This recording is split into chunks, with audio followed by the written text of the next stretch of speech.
In a quiet village where dusty roads wound through ancient trees, lived a mother named Amina and her young son Adam. Their home was small, but their love was immeasurable. Adam, at just 10 years old, had eyes that held dreams far grander than their humble surroundings. Every day, Amina toiled in the homes of others. She scrubbed floors, washed clothes, and cooked meals, all so that her son could have the one thing she never did, an education.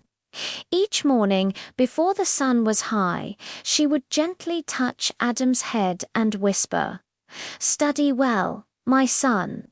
Education is the light that will guide you out of the darkness."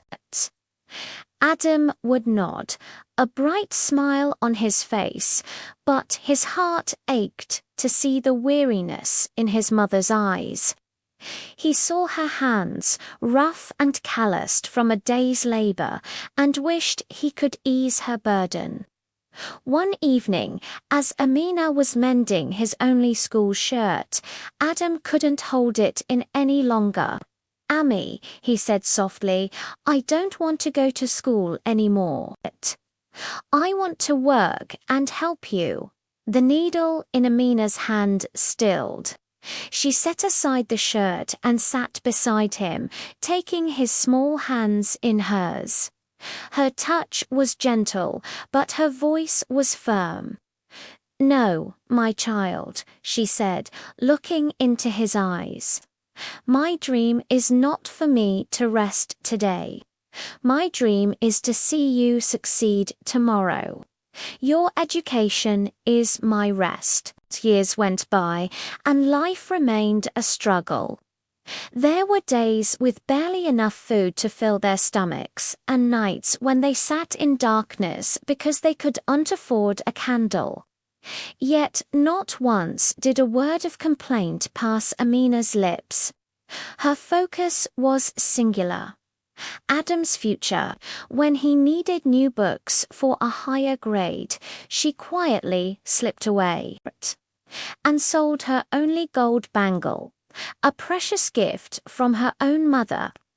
When Adam noticed it was gone and asked why, she simply smiled and said, "A mother's true treasure is her child's future. This bangle is nothing compared to the brightness of your tomorrow."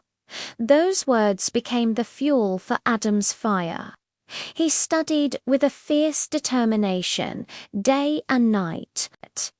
The image of his mother's sacrifices was etched into his mind. Whenever exhaustion threatened to overtake him, he would picture her tired hands, her unwavering smile, and find a new reserve of strength. He knew he wasn't just studying for himself. He was studying for both of them.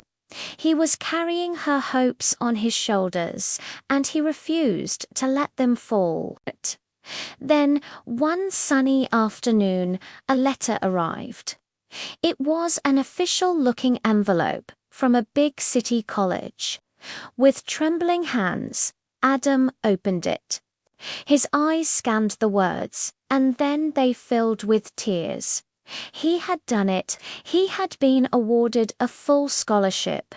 It was a ticket to a new life, a key that would unlock all the doors his mother had worked so hard to build for him.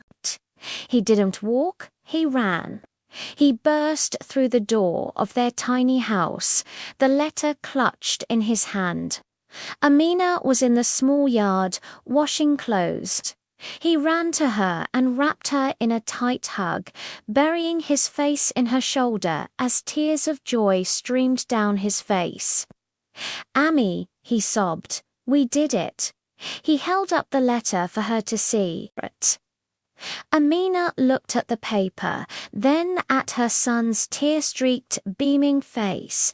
Her own eyes welled up, and she hugged him back, her heart overflowing with a love and pride so immense it could fill the entire sky. In that moment, all the years of hardship, all the sacrifices, all the silent prayers had found their answer. Her son, her light, was finally on his way to a brilliant future. This story reminds us of the incredible power of a mother's love and the sacrifices made in the quiet moments of life. It is a love that asks for nothing in return but sees its reward in the happiness of a child. If this story touched your heart, please share it with someone who needs to hear it. Thank you for watching, and don't forget to subscribe for more inspiring stories.